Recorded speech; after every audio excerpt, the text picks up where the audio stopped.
નમસ્કાર દર્શક મિત્રો, હું છું રૂપલ લુણીચિયા. સંપૂર્ણ ન્યૂઝમાં આપનું સ્વાગત છે.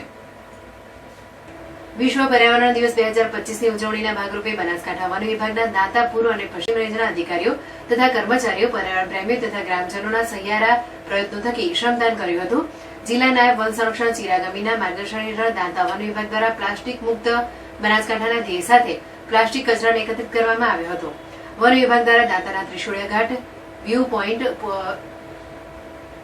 પીપળી વાવ, સેભર ગોગ મહારાજ પૌરાણિક મંદિર, શેરપુરા, અંતરશાહ દરગાહ, દાંતા માણેકનાથ મંદિર, લોટોલ અને વીર મહારાજ મંદિર, પીથાપુર જેવા ધાર્મિક અને પર્યટક સ્થળોએ પ્લાસ્ટિક કચરાને એકત્રિત કરાયો હતો. પર્યાવરણ દિવસ નિમિત્તે વન વિભાગના અધિકારીઓ, કર્મચારીઓ, સ્થાનિક વન મંડળી, પર્યાવરણ પ્રેમીઓ તથા ગ્રામજનોના સહિયાર પ્રયાસથી નદી, નાળા, ઇકોઝોન તથા તીર્થસ્થાનો પરથી કુલ 740 કિલો જેટલો પ્લાસ્ટિક કચરો એકત્રિત કરી તેને યોગ્ય રિસાયકલિંગ માટે સ્થાનિક નગરપાલિકાને સોંપવામાં આવ્યો હતો.